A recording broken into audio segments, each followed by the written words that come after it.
Buenas noches a todos, Dios les bendiga. Es un gusto poder estar, como puse hoy en el grupo, ¿no? Qué bueno habitar juntos los hermanos en armonía. Y termina esa parte del Salmo, porque allí envía Dios bendición y vida eterna. Amén. Y eso es una verdad, es una realidad. A través de la historia de la iglesia, esto siempre ha sido así. Y por eso nos reunimos por fe. Esto es un acto también de fe. El venir es un acto de fe. Justamente venimos a encontrarnos juntos para adorar al Señor y ser un cuerpo, ser parte de la iglesia del Señor. Y de eso, como los domingos anteriores, Dios viene hablándonos sobre lo que es ser iglesia del Señor, y los cuidados que tenemos que tener, cómo debemos ser como hermanos.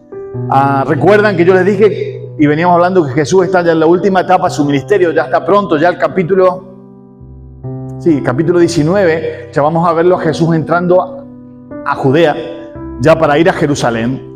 Se acerca el tiempo de su crucifixión, y Jesús va rumbo a eso, y recuerdan que también les conté, y lo estuvimos viendo en los últimos meses, cómo Jesús empezó a enseñarle ahora directamente a la iglesia, a los discípulos, lo que era la iglesia, su propósito, y empezar a declararle directamente a ellos: miren, yo voy a morir, yo voy a padecer, voy a sufrir delante en manos de las autoridades, pero voy a resucitar. Y él empieza a contar sobre esto, y recuerdan todo esto que hablamos, y el capítulo 18 empezaba diciendo: ok, Señor, todo muy bien, pero ¿quién va a ser mayor en el reino de los cielos? Y un poquito hablábamos sobre eso. Entonces Jesús empieza a introducir ya, todos los desafíos que va a afrontar la iglesia en el futuro, que vamos a afrontar nosotros como iglesia, porque a fin de cuentas, aunque somos comprados por la sangre de Jesús y redimidos por eso, y somos hechos justos delante de Dios por el sacrificio de Jesús en la cruz, y es su sangre la que nos limpia de todo pecado, y la Biblia nos dice que somos santos en Cristo. A pesar de todo eso, no dejamos de ser pecadores, con todo lo que eso implica.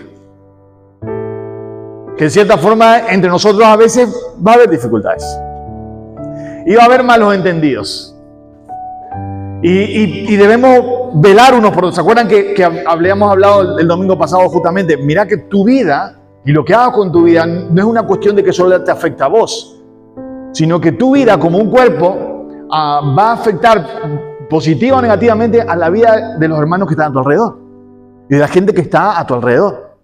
Que no somos entes aislados y que no importa lo que yo haga con mi vida, a nadie le tiene que importar. No es así. Porque realmente afecta sí a otros lo que yo hago con mi vida. Lo que está más cerca, más directamente, pero en general a la iglesia, porque como Pablo bien enseñaba en Corintios capítulo 10 y 11 va a decir: nosotros somos un cuerpo.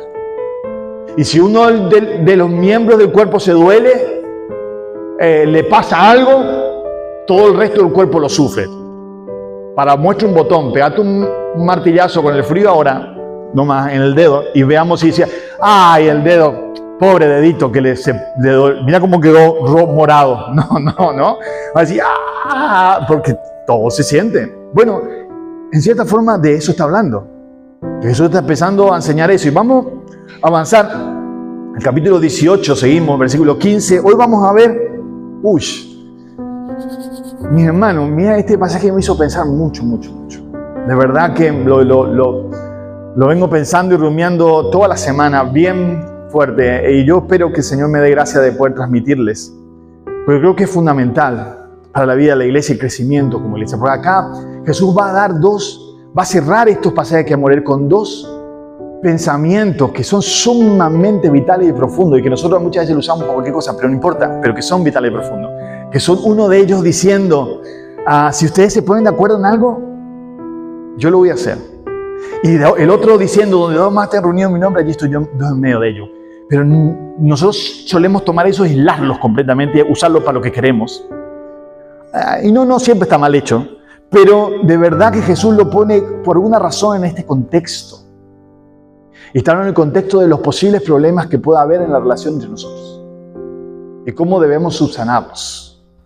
Y es en ese contexto que estas dos promesas, porque son a fin de cuentas promesas, uno, promesa de una respuesta a la oración, una oración eficaz. Y la otra es la promesa de la presencia de Dios en medio nuestro. Pero en cierta forma Jesús lo está condicionando a lo que vamos a ver ahora y vamos a ir avanzando en esto. Por eso espero que el Señor me dé gracia de poder transmitirlo claramente. Pero a su vez también que tengamos el corazón suficientemente dispuestos a poder también recibirlo.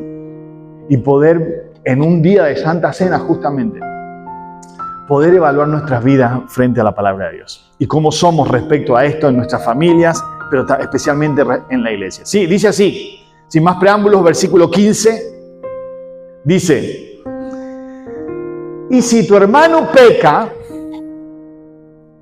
muchas versiones que ustedes tienen ahí, seguro agrega una cosita más, peca contra ti, ¿verdad?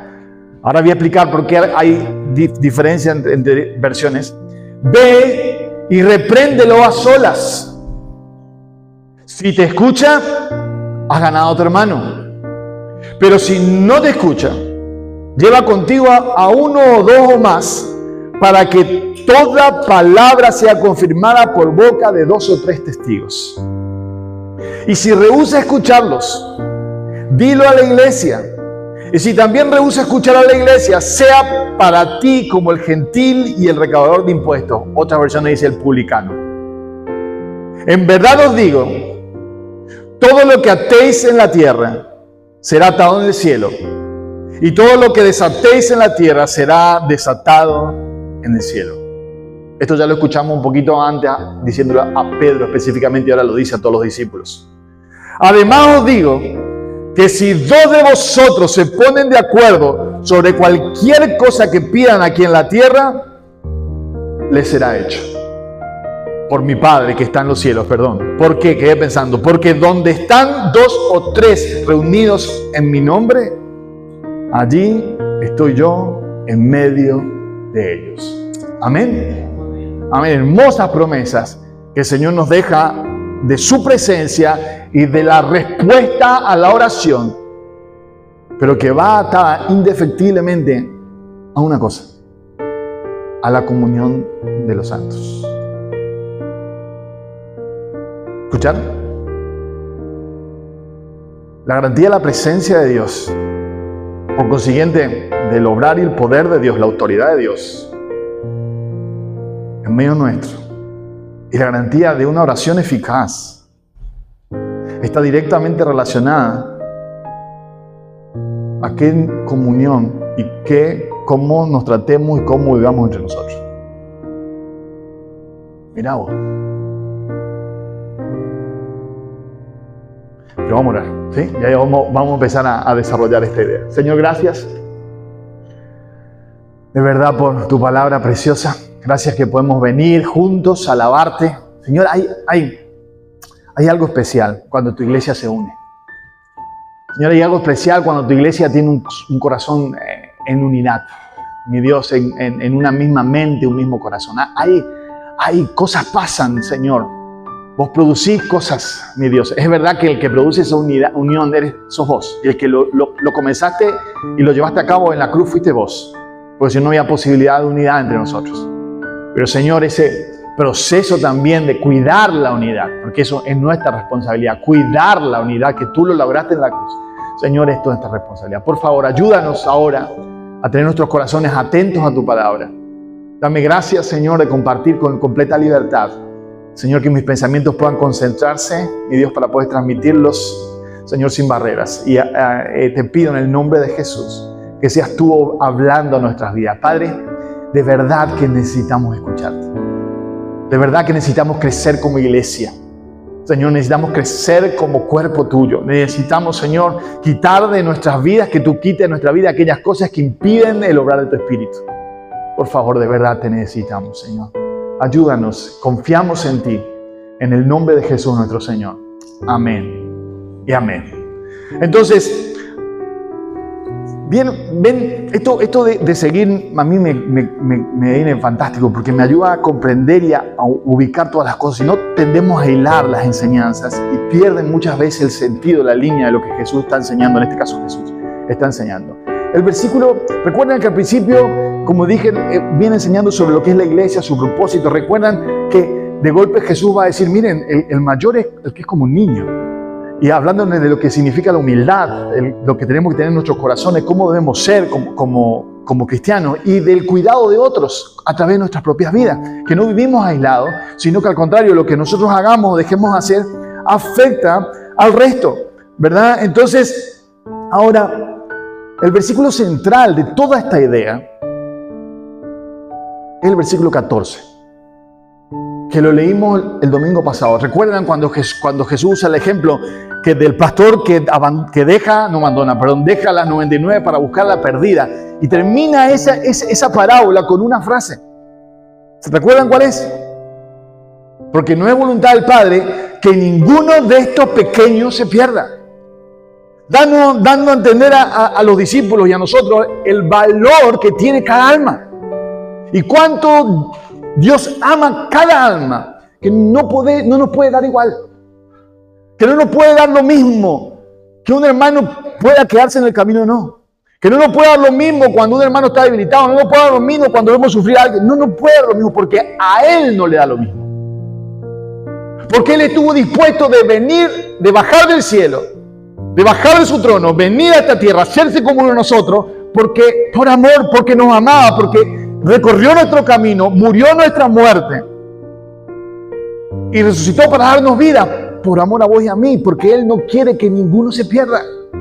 Ninguno de estos pequeños se pierda. Y es por eso que vos y yo, como discípulos de Jesús, como su iglesia, no podemos tener otra actitud diferente a la de nuestro Señor. Si Él es tu Señor, pues esa actitud debe estar en mi corazón en relación con todos aquellos que están a mi alrededor. Sí, no voy a decir como dicen todos, mira a tu costado y fíjate, pues Dios ama a esa oveja.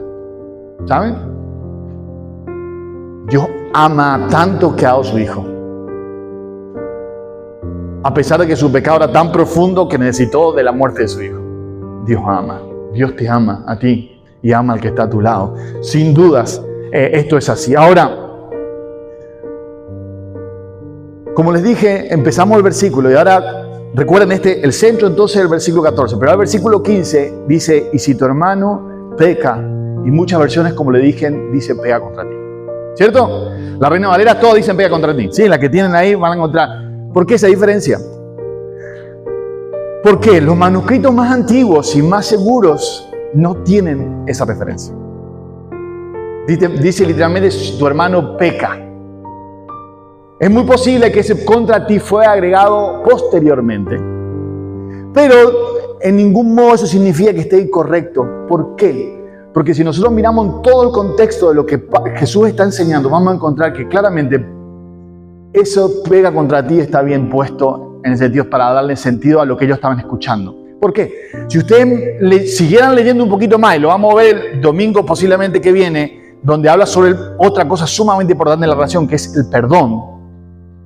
Y va a encontrar que Pedro va a preguntarle al Señor, Señor, ¿y si mi hermano pecare contra mí 7 veces, cuántas veces debo perdonarle? Dando a entender que Pedro entendió la idea de lo que Jesús está enseñando, hablando que la ofensa que se estaba realizando era contra la persona misma.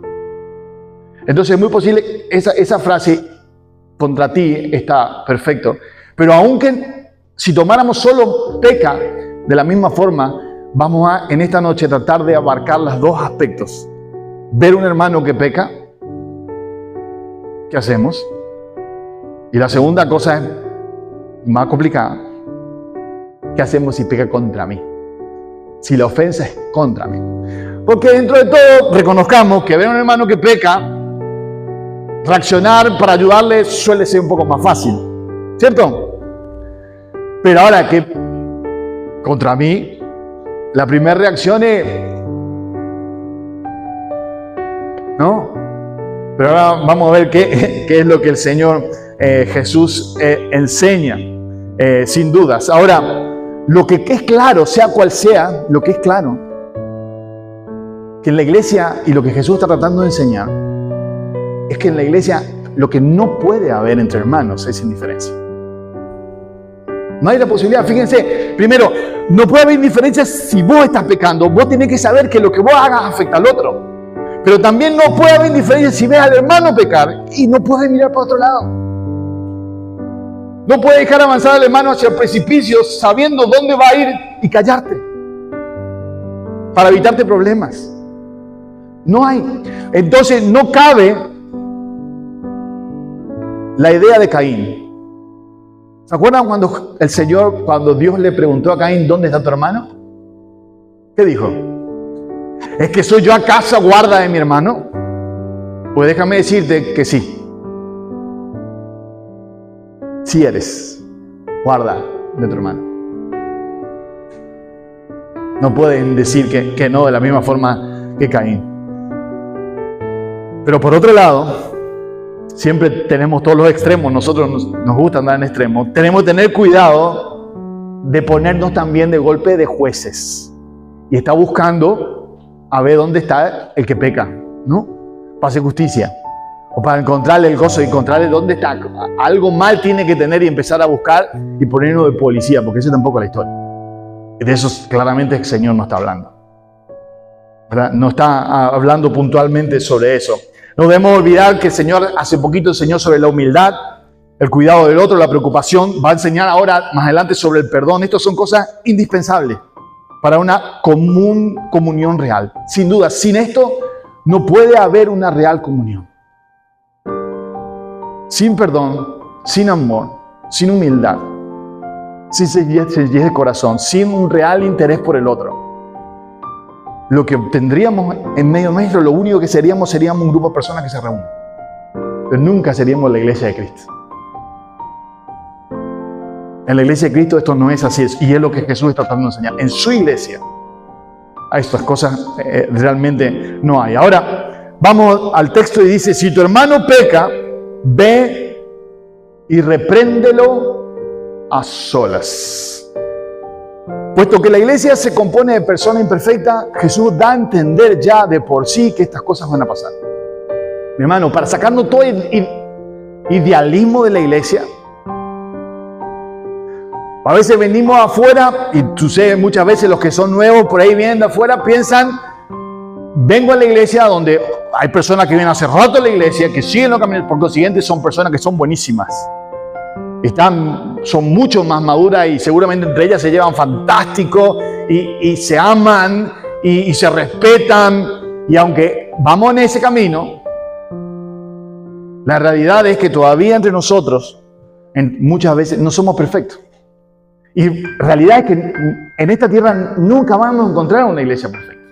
Perfectos seremos cuando estemos en el cielo con Cristo, pero mientras tanto aquí vamos a lidiar con nuestras imperfecciones y debilidades, con nuestro propio pecado. Y esto es lo que Jesús está enseñándoles. Está haciéndole entender, miren, el reino de Dios en la tierra todavía va a tener un montón de imperfecciones. Entonces, si tu hermano pega contra ti, ve y repréndelo a solas. Jesús ha estado advirtiendo contra el mal de tentar a otros a pecar.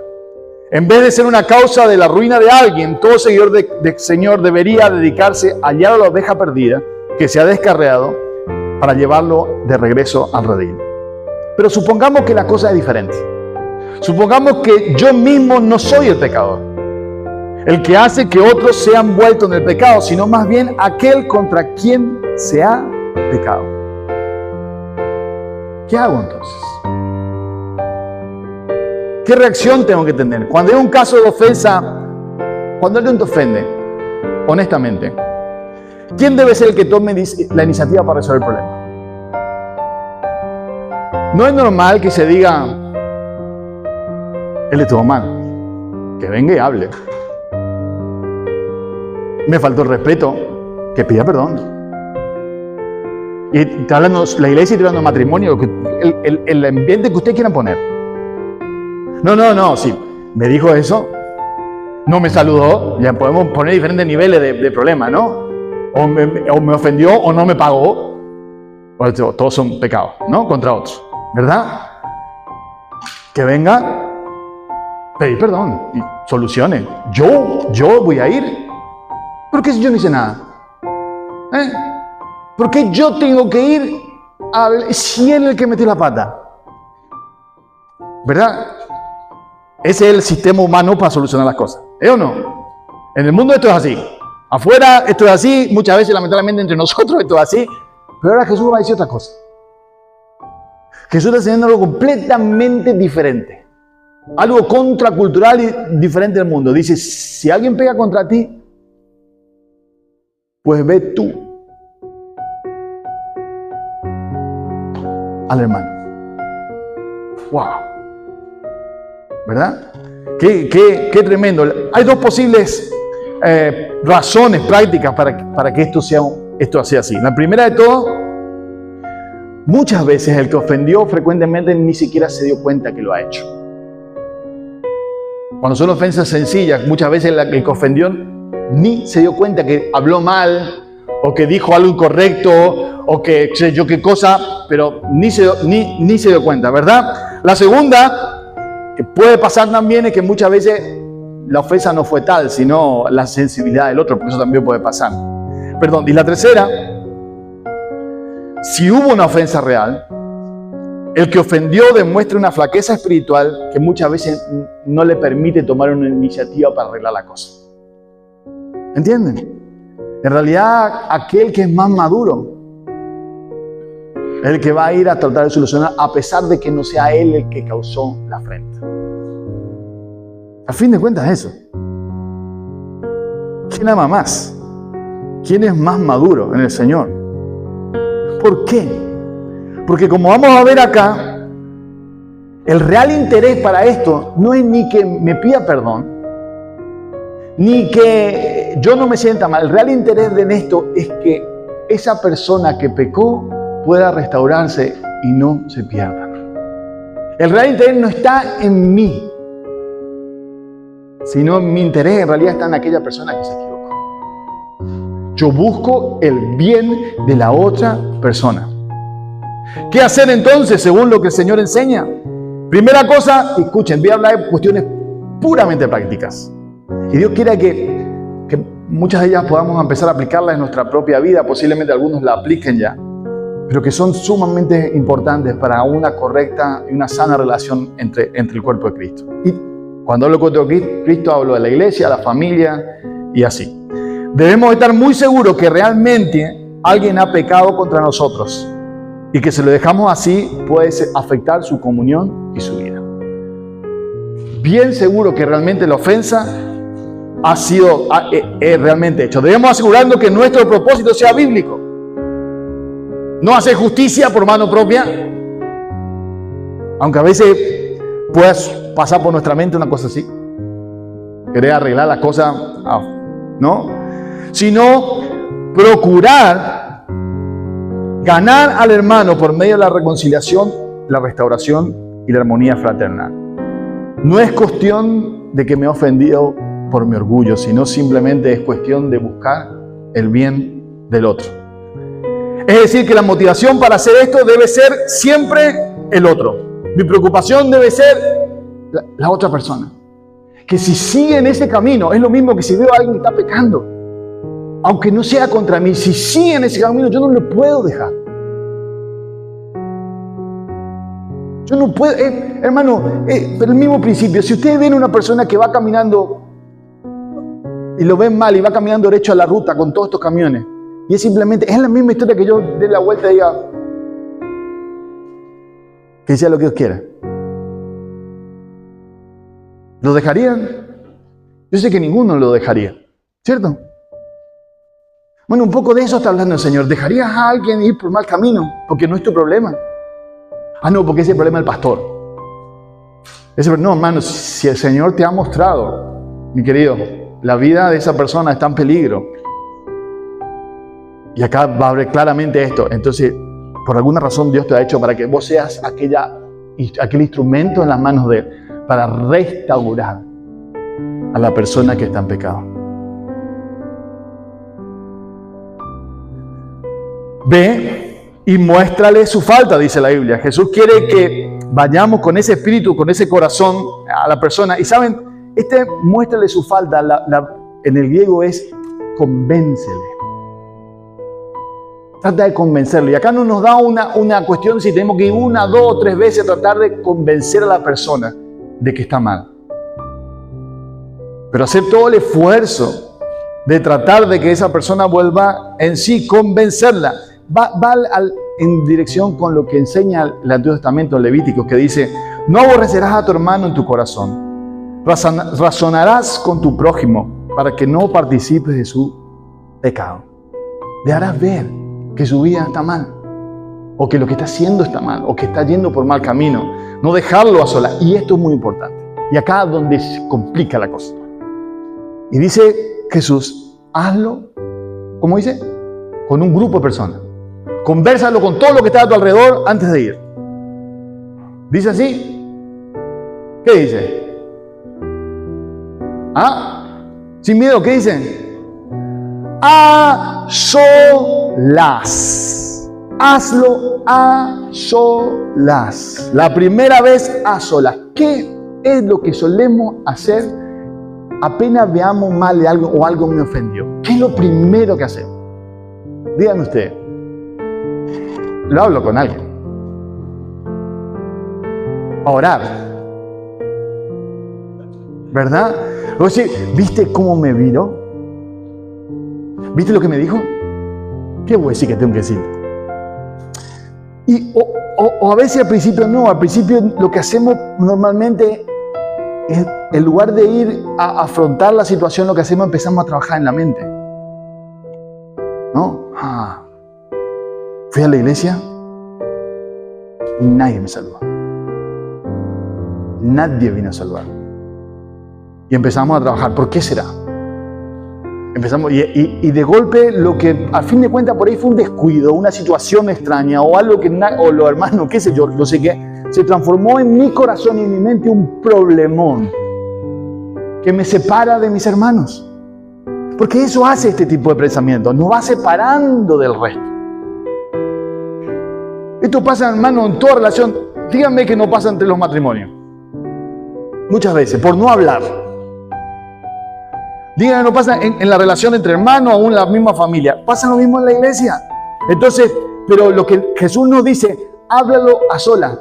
Nada de murmuración. Porque si hay algo que rompe la comunión de la iglesia, increíblemente dañina y corrosiva, es la murmuración. Es hablar mal del otro. Es criticar al otro. La Biblia es clara y Dios tiene cuidado del hermano. Fíjense que a tal punto, cuidado aún del honor del hermano, aún si estuviera pecando con un pecado más serio. De aún así cuidarlo de la vergüenza y poder tratarlo personalmente. Tratar un pecado no significa exponerlo a la vergüenza, como muchas veces vi en la iglesia, lamentablemente. Eso no es necesario, hasta que no sea la última opción de todo, cuando el hermano está en completa rebelión y no quiere dejar el pecado, como vamos a ver ahora. Pero nunca, si un hermano se arrepiente o no ha sido tratado, siempre la disciplina de la iglesia, que a fin de cuentas es lo que estamos hablando, siempre es con el deseo y el anhelo de una completa restauración de las vidas. A solas, no a la murmuración, no dar la oportunidad que se divulgue para que otros puedan tomar partido de qué lado están. No dañar la vida del hermano. Dios también cuida este aspecto en nuestra propia vida. Y hacerlo, esto es una recomendación mía de este tiempo, personalmente. No WhatsApp, ni mensajitos, ni cartas. Yo nadie escribe, ¿verdad? Pero nunca se trata de esto. Le voy a mandar un mensaje. Porque no es lo mismo. Porque puede ser recontra malinterpretado. Porque ¿vieron qué pasa con las cosas escritas cuando uno ve la cara de la persona? Te pueden estar diciendo algo sumamente bien, pero vos lo puedes malinterpretar en el tono que te están diciendo y tomártela mal. Se puede malinterpretar el contenido de lo que estás diciendo. Personalmente, cara a cara. Llamar al hermano o hermana y decir, hermano, mira, me parece que, o directamente, mira, lo que hiciste me lastimó, o creo que está mal, o ver, mira, hermano, lo que estás haciendo, vas por mal camino, volvé al Señor. Buscar primeramente la restauración completa. Como les dije, las razones para esto son sumamente importantes. Cuidar nuestro propio corazón, no dejar que crezca, no dar lugar a la murmuración. Debemos tener la misma actitud que el Señor tuvo de cuidado de otros y debemos velar por la comunión de la iglesia. Y la última razón también es importante. ¿Ustedes se acuerdan el consejo que Pablo le da en los matrimonios en Efesios? Dice, no se ponga el sol sobre vuestro enojo. ¿Por qué?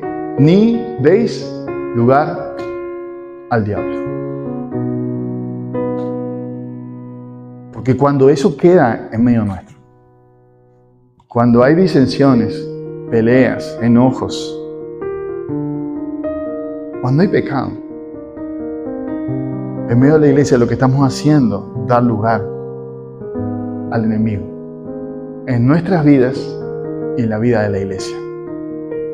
Somos llamados a tratar en lo que corresponde a nosotros, estar en paz con todos. Somos llamados, somos hechos por Cristo pacificadores, buscando la paz en todos, a no ser indiferentes en las cosas que pasan o que suceden. Nunca. Mi hermano, cuando yo empecé a mirar esto, me puse a pensar la cantidad de problemas que nos hubiéramos evitado en la vida si pudiéramos practicar esto en realidad. Si pudiéramos tener la madurez de vivir esta realidad constante en la vida de la iglesia. Si fuéramos lo suficientemente maduros de poder hablar las cosas que nos pasan. ¿Saben? Vivimos en un contexto cultural, en esta región, donde tenemos un serio problema.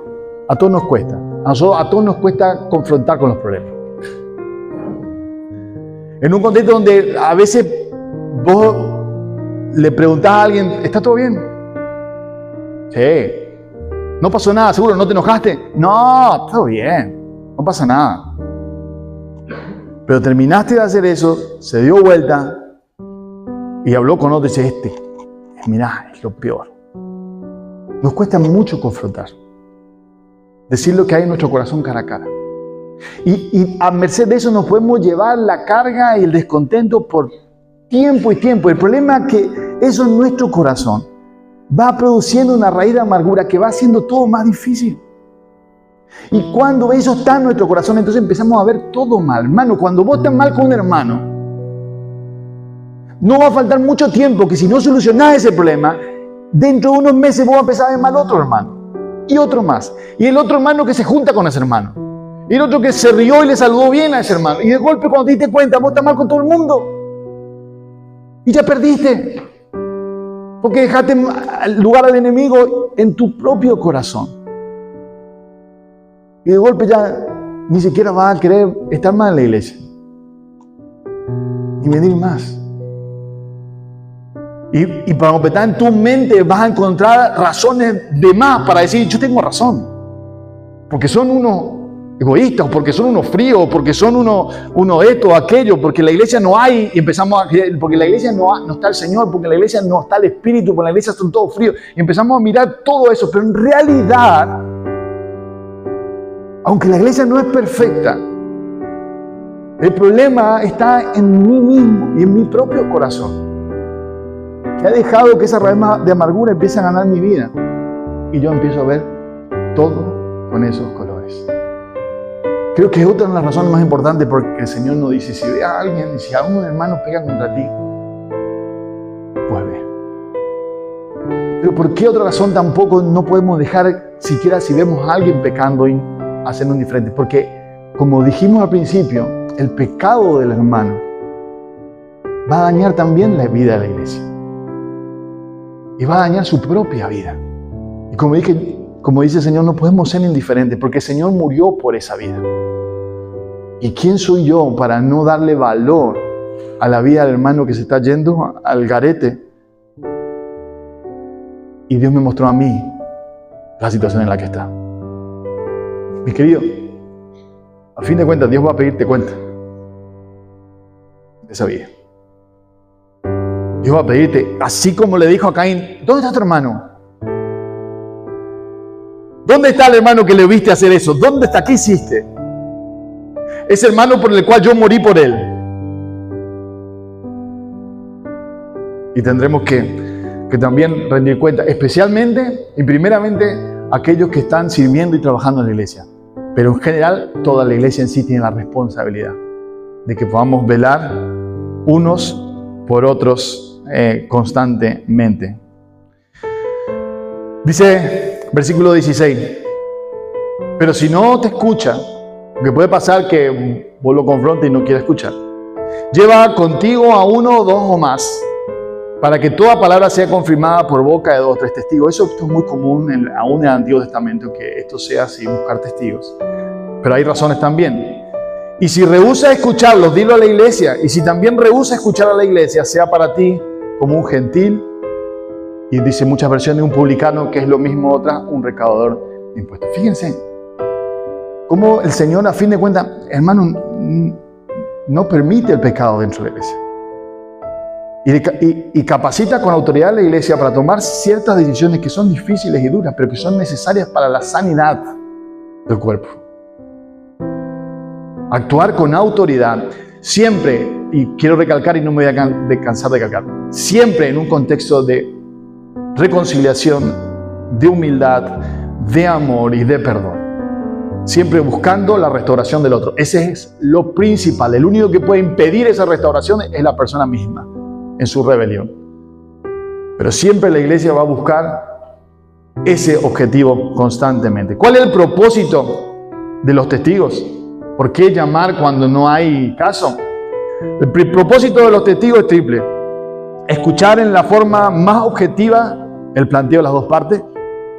Ok, que ve si realmente el otro hizo lo que hizo. Entonces aquel que va a confrontar está seguro que realmente le ofendieron. Segundo, exhortar al hermano errado si considera que es culpable. Y tercero, si el hermano no se deja convencer, son ellos los que van a llevar el informe junto con el primer hermano a la iglesia de la situación que estás pasando. Estos testigos deberían ser llamados, ahí en la palabra, ok, si yo tengo ese problema, ¿a quién llamo como testigo? ¿No? Porque esa es la cuestión. Yo tengo un problema con Agustín. No, tengo mucho. Nada, mentira. Tengo un problema con Agustín. Entonces yo voy, Agustín hizo algo y me ofendió. Yo de caso. Yo voy, Agustín, le confronto con esta situación y Agustín no me hace caso. Dice, no, porque yo sigo, y sigue su pecado. Entonces yo voy a llamar testigos. ¿Saben qué voy a llamar? Voy a llamar a algunos que me den la razón a mí. Amigos míos. Claro. ¿Qué piensan? No, claro que no. Yo voy a buscar aún aquellos que puedan a mí hacerme ver si yo soy el equivocado. Aquellas personas maduras y con buen testimonio. Porque recuerdan que mi propósito no es ir contra Agustín o que él me pida perdón. Mi propósito es que él sea restaurado. Es por eso que lo hago. No hay otra cosa que me mueva. Entonces yo voy a buscar a personas que realmente puedan ayudar en esta situación. Y puedan ser ecuánime y puedan estar aún dispuestos a decirme a mí, no es para tanto lo que estás diciendo, o para un poquito, mirá de este lado, o fíjate esta cosa, o bien fíjate la autoridad para decirle también a Agustín, tiene razón lo que está diciendo, por favor, vuelve en sí. ¿Verdad? De eso se trata. Estos testigos, de eso se trata. Y creo que sin duda también los testigos sirven para que no andemos haciendo despiole por cualquier cosa. Porque si yo voy a acusar a todo el mundo de algo y después los testigos me van a hacer ver constantemente que yo soy un pamentoso, voy a pensarlo bien antes de empezar la cuestión. Entonces, pero esto es fundamental. Yo sé que estoy hablando de cosas eminentemente prácticas, pero Jesús está enseñando. Está enseñando y debemos aprender a comportarnos y a vivir de esta forma, a velar por uno de esta forma. Hermanos, y esto es importante. Y termina diciendo, ahora si no escucha a los testigos, no escucha a nadie, entonces el caso tiene que llevarse a la iglesia, a los miembros. Wow, eso, yo sé que eso es duro y triste, es difícil, porque causa mucha tristeza, pero es necesario. Dice, se lleva adelante de la iglesia, y si la iglesia, y si el hermano que está en pecado sigue en rebelión en su pecado, entonces dice, deben considerarlo como un gentil y un publicano. ¿Qué está diciendo? Lo que está diciendo es que hermano ya no es parte de la comunidad de la iglesia, ya no tiene comunión con la iglesia. Pero ojo, cuando habla de gentil y publicano, ¿ustedes recuerdan cómo Jesús trataba a los gentiles y a los publicanos? ¿Cómo? Los amaba, los respetaba, buscaba de ellos, cuidaba de ellos, siempre estaba con ellos. Se trata también de esa realidad. No significa gentil y publicano, ya yo no tengo más nada que ver con la iglesia, no entre más, por favor, ahí, no te hablamos más, a partir de ahora nos cruzamos en la calle, vos ya no sos acá, yo no te saludo más. No. Al contrario, seguimos esperando que el hermano en algún momento pueda reaccionar y pueda venir otra vez al Señor. Y ahí estaremos nosotros esperándolo con los brazos abiertos para su completa restauración. De eso se trata. Y está hablando justamente de esa cuestión. ¿Saben? De la disciplina de la iglesia. Y esto es importante. Lamentablemente, y tengo que decir por conocimiento de causa, muchas veces tenemos dos extremos a veces en la iglesia. Algunas veces la iglesia no practica la disciplina. Entonces no importa cómo los miembros viven. No importa si están pecados o no, pero la cuestión de que vienen y hacen y están y listo, no interesa. No hay un deseo de crecer como discípulo, no hay un deseo de santidad, de caminar en el Señor, de justicia. No hay eso. Pero por otro lado está el otro extremo. El extremo legalista, aquel que está todo el tiempo buscando lo que alguien hace mal para meterlo en disciplina y apartarlo. Y a partir de ahora ya no tomar la cena, ya no puede hacer esto, no puede hacer aquello. Los dos extremos no sirven.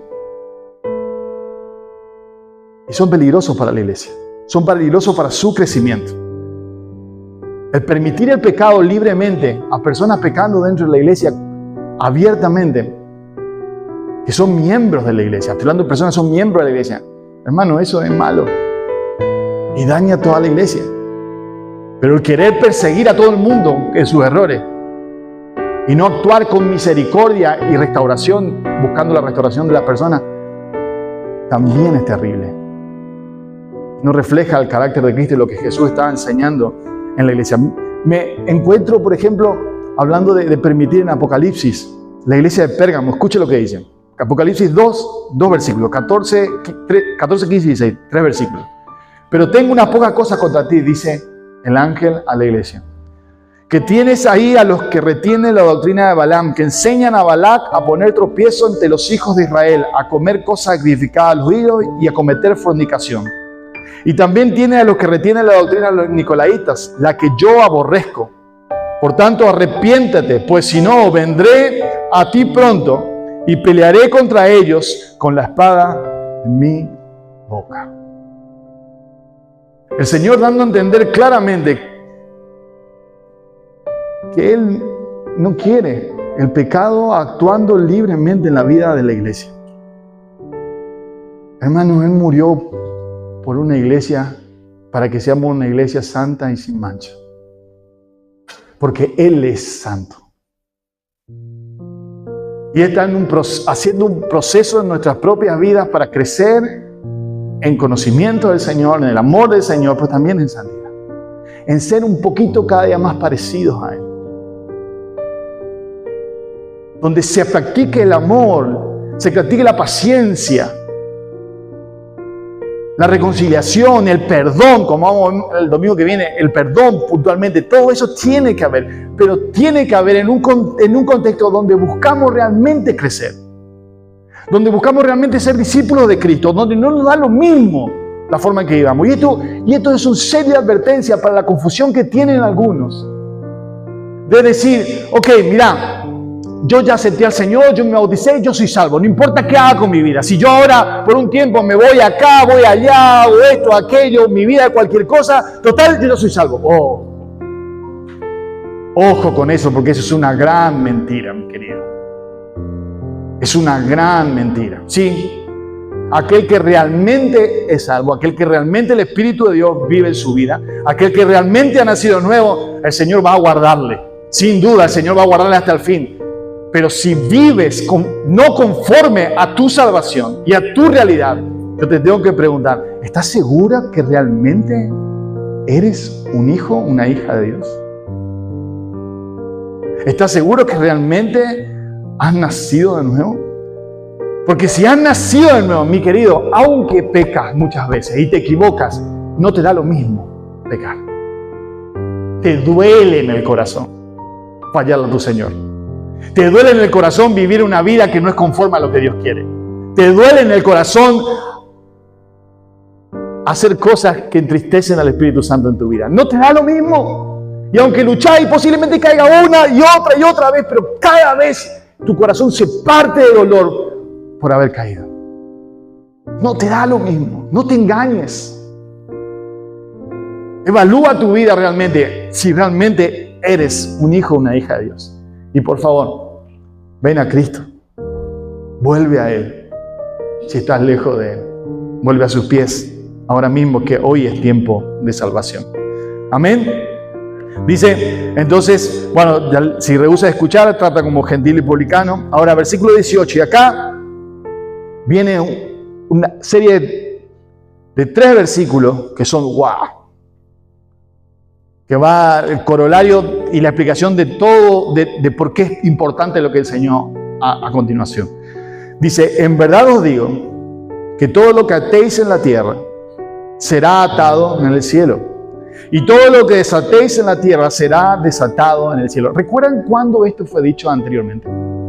¿Y a quién? Vale, recuerdo yo. No, yo no me acuerdo. Unos capítulos antes, cuando Pedro va a decir, cuando Jesús pregunta, ¿y ustedes quién dicen que soy? ¿Se acuerdan? Y Pedro dice, tú eres el Cristo, el Hijo de Dios viviente. ¿Se acuerdan? Y tú eres Pedro. Y yo expliqué este pasaje. Sobre esta roca edificaré mi iglesia y las puertas de la no prevalecerán sobre ella. Y todo lo que atare, hablando del Evangelio, ¿se acuerdan de esto? Y ahora resulta que no era solo Pedro que tiene autoridad, sino ahora también se le da, Jesús está diciendo, todos ustedes, todo lo que hacen. Está hablando en el contexto de la disciplina y el cuidado de los miembros. La autoridad que la iglesia tiene, no como también escuché alguna vez, no, varias veces, una barbaridad esta. De decir, por ejemplo, entonces el pastor tiene una lista de las personas que van al cielo. Porque él pone el nombre, él se va al cielo, quita, imagínense eso, qué desastre sería. ¡Qué desastre sería! Gracias a Dios no existe ni una lista esa. La única lista que existe en el cielo y la escribe el Señor. Ningún hombre más. Y no se refiere a estos versículos, pero sí en la comunidad de la iglesia hay autoridad, ¿sí? Puestas del cielo. Y que debe tratarse de esta forma seriamente, hermanos. Debería haber mucho más temor en nosotros, delante del Señor y delante de su iglesia. Debería haber mucho más respeto a lo que es la iglesia del Señor. En la forma que hablamos, en que nos movemos, en que nos tratamos. Es la iglesia del Señor. Y los que estamos liderando de alguna forma deberíamos recordar, y creo que los pastores muchas veces deberían recordar mucho más, que simplemente somos servidores y que la iglesia jamás es nuestra, sino es de Cristo. Porque que yo sepa, yo nunca derramé una sola gota de mi sangre por la iglesia. El Señor fue el que derramó su sangre por vos. Él entregó su vida por vos. Nosotros simplemente somos beneficiarios de ese sacrificio y somos colaboradores, vos y yo y todos juntos, en la extensión del reino de Cristo, trabajando juntos en esto. Versículo 19, no me detengo mucho más, quiero terminar. Además os digo que si 2 de vosotros se ponen de acuerdo sobre cualquier cosa que pida aquí en la tierra, le será hecha por mi Padre que está en los cielos. ¡Wow! Hermano, ¿escucharon eso? Cualquier cosa que pidan ustedes y se ponen de acuerdo y lo piden aquí en la tierra, en mi nombre, será hecha por mi Padre que está en los cielos. Tremenda promesa. Ahora yo te hago la pregunta. ¿Cómo nos vamos nosotros realmente? ¿Saben? Esa palabra ponerse de acuerdo es la palabra que se utiliza para la palabra sinfonía. No es solamente, che, ¿vos estás de acuerdo con pedir esto? ¿Vos estás de acuerdo para pedir para sacar mañana la lotería? ¿Vos estás de acuerdo? Mañana vamos a sacar la lotería. ¿Estás de acuerdo? ¿Pedimos? ¿Yo estoy de acuerdo? Vamos a pedir, listo, y ahora el Señor obedece. Está claro que no está hablando de eso. La palabra que usa, como le dije, es sinfonía. Y es... ¿Vieron cuando una orquesta toca y vos escuchás en serio una orquesta? Si escuchás alguna orquesta en vivo, cuando tocan todos los instrumentos, son muchos y todo está dentro. Es una hermosura. Porque están todos en una misma sinfonía, donde mismo, toda una melodía espectacular y se siente que te llega hasta el hueso. Es ese tipo de comunión y ese tipo de unidad profunda, que todo está en el lugar correcto. Y todo suena a la nota correcta. Y todo suena en el tiempo correcto. Y cuando todo eso junto empieza a sonar, ¡oh, hermano! Eso es precioso. Eso realmente es hermoso. De eso está hablando. Ahora, ¿cómo vamos a ponernos vos y yo de acuerdo si nos vivimos peleando por cualquier cosa? ¿Cómo vos y yo vamos a ponernos de acuerdo en algo si realmente pensamos todo diferente en un montón de cosas? Y queremos vos, yo quiero ser mayor que vos, y vos querés ser mayor que yo. Estas son dos cosas que Jesús está tratando con ellos. Y yo soy el mayor y vos sos el menor. Y si yo peco, ¿cómo vamos a poner de acuerdo si me da lo mismo que el hermano esté bien espiritualmente o no esté? ¿Cómo vamos a poner de acuerdo si realmente el Espíritu no está? Entonces, ¿cómo vamos a poner de acuerdo si el amor de Dios no prima en nosotros? ¿Saben? Interesante que la misma palabra usa Pablo en capítulo 13 de Corintios, de 1 Corintios, para enseñar sobre el amor. Y él va a decir, miren, yo puedo darle todos mis bienes a los hombres. Yo puedo dar mi vida y morir por causa de Cristo. Y yo puedo tener todos los dones espirituales que hay y sanar enfermos y resucitar muertos y yo que sé, hacer profecía y todo eso. Puedo hacer todo eso. Pero dice, si no tengo amor, nada soy. De nada me sirve. Y va a decir, soy como un címbalo que retiñe. ¿Saben qué es eso? Es como si fuera vos tener una orquesta y hay un instrumento que directamente la expresión que me gustó mucho escuché es hace ruido en los oídos del Señor. Así es tu vida y mi vida cuando el amor de Dios nos reina en nosotros. Por más que sirvas mejor que nadie, por más que hagas esto mejor que nadie, por más que leas más que nadie, pero si realmente el amor de Cristo no llena tu vida,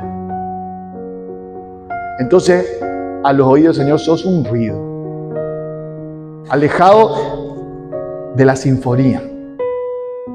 Pero cuando la sinfonía suena, cuando de golpe los instrumentos de nuestras vidas empiezan a ponerse en su lugar, cuando de golpe cada uno empieza a usar instrumentos de su vida en el momento justo y empieza a servir de bendición y ánimo a otro, y de golpe empieza a sonar, cuando eso empieza a ser así, hermano, cuando eso sucede, nosotros empezamos a ponernos de acuerdo.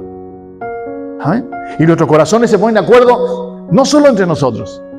Lo más fantástico es que se ponen de acuerdo con el corazón del Señor. Entonces nosotros empezamos a sentir lo que Dios siente. Entonces nosotros empezamos a pensar lo que Dios piensa. Porque dice la Biblia que tenemos la mente de Cristo. Y por consiguiente nosotros empezamos a orar conforme a la voluntad de Dios. No para pedir nuestros propios deleites, necesidades, sino en las cosas que Dios quiere hacer. Y entonces, cuando nosotros nos reunimos juntos a orar y nos ponemos de acuerdo por algo, mi hermano, Dios empieza a responder. Y empieza a haber milagros en la iglesia. Y empieza a haber restauración en la vida de las personas. Y el poder de Dios se manifiesta. Y Dios empieza a responder cada una de las oraciones. Y de golpe, aquellos que no venían a Cristo ahora empiezan a encontrarse con el Señor y recibir la palabra, porque el Espíritu Santo empieza a convencer. Y de golpe hay personas enfermas que son sanadas. Y de golpe Dios empieza a moverse en medio nuestro, porque la iglesia que ahora está en comunión y que está creciendo en esa armonía, en esa comunión, empieza a entender lo que significa caminar juntos y avanzar en el reino de Dios, para que la voluntad de Dios se cumpla y para que el reino de Dios se extienda más allá de lo que ha sido hasta ahora.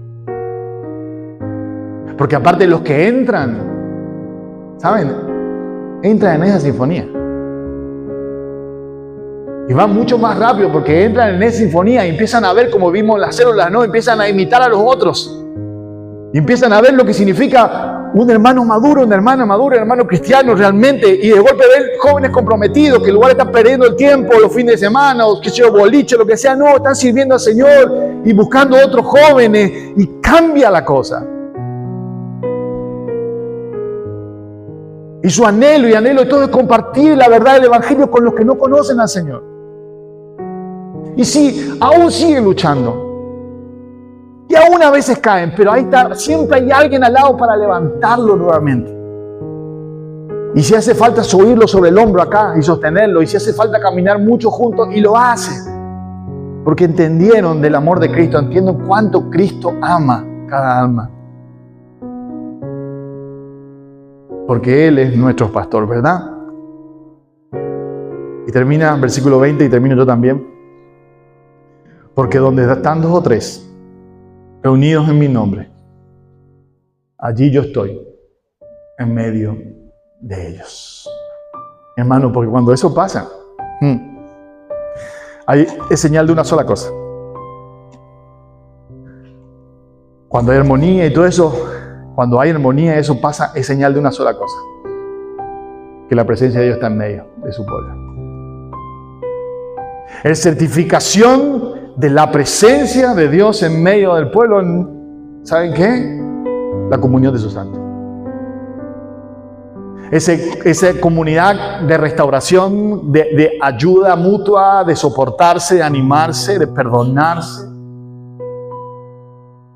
De personas humildes que no buscan lo suyo propio. Allí el Señor está. Y como dice el salmista, allí hay salvación. Dios envía salvación y vida eterna. Hermano, ¿vos querés una iglesia que crezca? Que las personas que vengan a los pies de Cristo. Bueno, ¿saben? Empieza por nosotros. Por un cambio en nuestras propias vidas.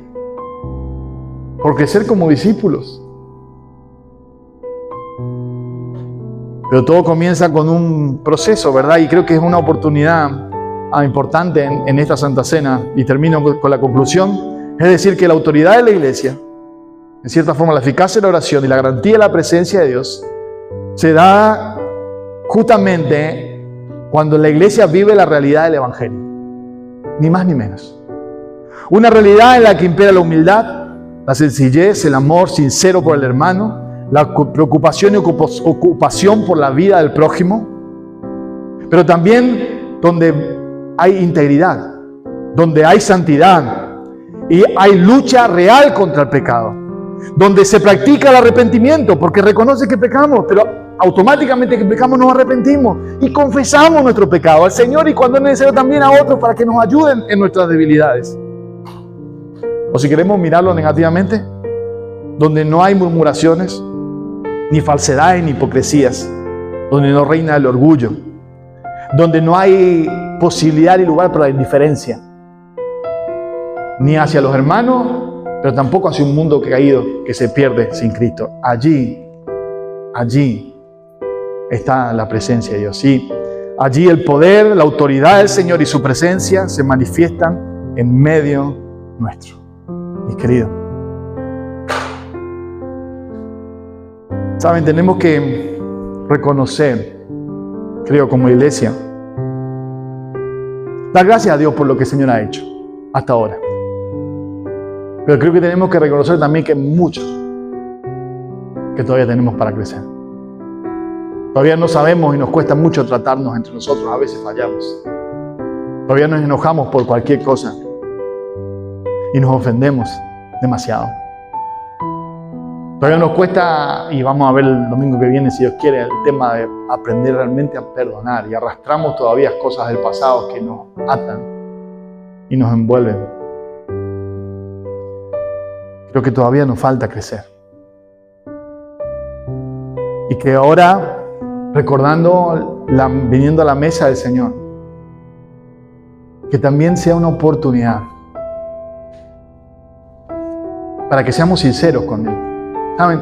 De nada sirve que vos ahora te levantes y participes, pero sabiendo que tu vida no tenés ninguna gana de cambiar, ni crecer.